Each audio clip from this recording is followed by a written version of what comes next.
নাবালিকাকে ধর্ষণ ও যৌন নিগ্রহের ঘটনার গ্রেপ্তার দুই নাবালক। ঘটনা সাবরুম মহকুমার মনুবাজার থানার অন্তর্গত কালীবাজার এলাকায়। নির্যাতিতা বর্তমানে শান্তিরবাজার জেলা হাসপাতালে চিকিৎসাধীন। ঘটনাকে কেন্দ্র করে এলাকায় চাঞ্চল্য বিরাজ করছে। পলাতক আরও দুই অভিযুক্ত।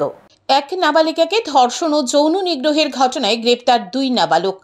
ঘটনার বিবরণী জানা যায়, শান্তিরবাজার মহকুমার মুহুরীপুর মথুর সর্দার পাড়ার বাসিন্দা নাবালিকা। অত্যন্ত দরিদ্র পরিবারের নাবালিকা, বয়স 14 বছর।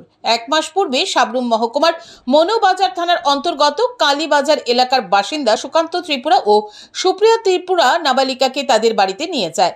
সেখানে এক নাবালকের সাথে ওই নাবালিকাকে শারীরিক সম্পর্ক করতে বাধ্য করে সুপ্রিয়া ও সুকান্ত। ওই নাবালকের সাথে নাবালিকা 15 দিন ছিল। তারপর নাবালিকাকে নিজ বাড়িতে পাঠিয়ে দেয় সুপ্রিয়া ও সুকান্ত। 16 আগস্ট পুনরায় সুপ্রিয়া বিয়ে দেওয়ার নাম করে নাবালিকাকে সাবরুম মহকুমার মনুবাজার থানার অন্তর্গত কালীবাজার এলাকায় অপর এক নাবালকের সাথে পাঠিয়ে দেয়। তারপর প্রায় এক সপ্তাহ ওই দ্বিতীয় নাবালকের সাথে ছিল নাবালিকা। 24 আগস্ট ওই দ্বিতীয় নাবালক মদ্যপান করে বাড়িতে গিয়ে নাবালিকার সাথে শারীরিক সম্পর্ক করতে চায়। তখন নাবালিকা প্রতিবাদ করে। নাবালিকা প্রতিবাদ করায় অভিযুক্ত নাবালক নাবালিকার গোপনাঙ্গে গরম জল ঢেলে দেয়। এতে নাবালিকা গুরুতরভাবে অসুস্থ হয়ে যায়। 25 আগস্ট নাবালিকাকে বাপের বাড়িতে পাঠিয়ে দেওয়া হয়। 26 আগস্ট নাবালিকাকে মুহুরীপুর প্রাথমিক হাসপাতালে ভর্তি করা হয়। সেখান থেকে 27 আগস্ট নাবালিকাকে শান্তিরবাজার জেলা হাসপাতালে রেফার করে দেওয়া হয়। বর্তমানে শান্তিরবাজার জেলা হাসপাতালে চিকিৎসাধীন নাবালিকা। এই ঘটনার পরিপ্রেক্ষিতে মনুবাজার থানায় একটি মামলা দায়ের করা হয়। থানার ওসি জানান, ঘটনার তদন্তে নেমে পুলিশ দুই নাবালককে গ্রেপ্তার করেছে। ধৃতদের আদালতে সোপর্দ করে পুলিশ।